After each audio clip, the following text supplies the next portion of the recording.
Hey, what's up? Welcome to my channel. My name is Chana, and this channel is dedicated to Jewish education, specifically for your home, whether you're homeschooling or whether you're just looking for ideas on making your home a more educational, spiritual place.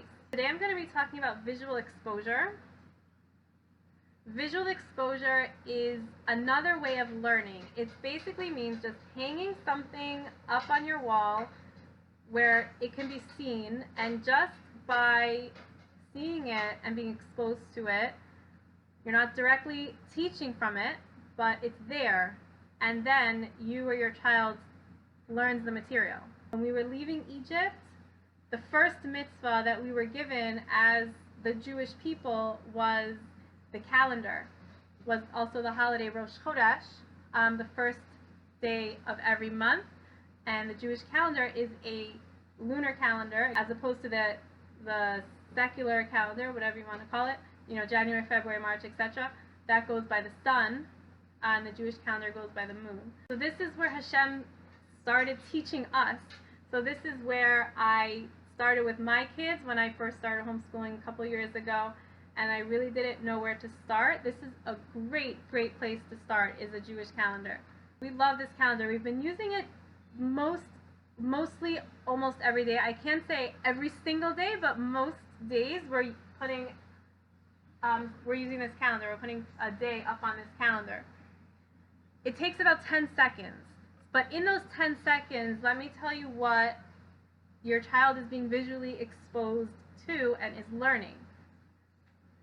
First of all, they're learning Aleph base, and they're learning the months, the Hebrew months.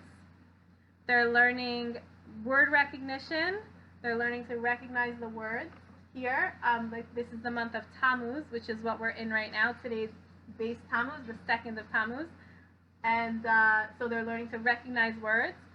And also Rosh Chodesh. This is Rosh Chodesh. They'll recognize the word Rosh Chodesh. And you're exposing your child to gematrias. Every Hebrew letter has a corresponding number to go with it.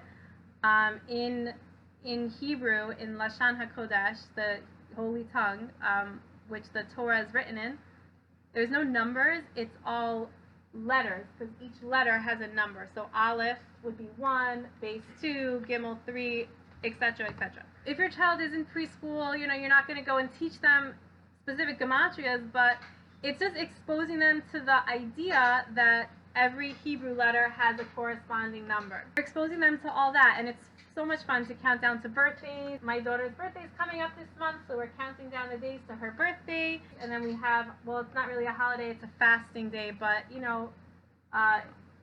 for Rosh Hashanah, when it comes to that time, you have so many holidays up here. It's really fun to count down to them.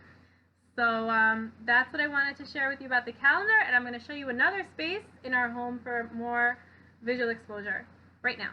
I'm sitting here on the floor. Our front door is right over here, and right behind me is the wall right behind our front door. And I have a map of the United States here. I got this in the dollar store. I would recommend, if you are going to go out and buy a map, laminate it, spend the extra money and have it laminated, or buy a poster frame, because ours got so ripped, and we've bought a few of these, and I still need to get a poster frame for this. I just haven't, and it's already quite ripped. So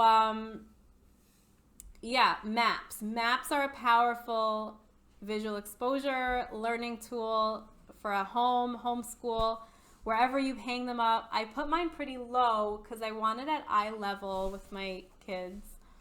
You'd be surprised how many times geography comes up as you're reading stories or just in your day. There was one Shabbos, there was a story we were reading about the Baal Shem Tov, who's the founder of the Hasidic movement, and he had a daughter, and they were traveling to Turkey on their way to Israel, and just to see where everything is in the world. We also have this, by the way, we have this world ball, and this also you can buy in the dollar store. I found this to be a little bit confusing for my kids, just because it's just so circular. I feel if it was on the wall flat, then you can get a better picture of where things are and how far away things are. But that's just my opinion. But for now, we have this. We still have yet to buy a world map for our wall. It's on my list of things to buy. But yeah, so just to see where Israel is, where Turkey is, and where we are. This is just my spirituality behind maps, and having geography up on the wall as a visual learning tool. Is I think the subliminal message is that everybody has a space that they take up in the world, and they're trying to find where they fit in, and you see where you fit in the world in the grand scheme of things. I mean, everyone has a purpose, everyone has a mission, including children at this young age. It's also just interesting, and maps are good all ages, from preschool and beyond.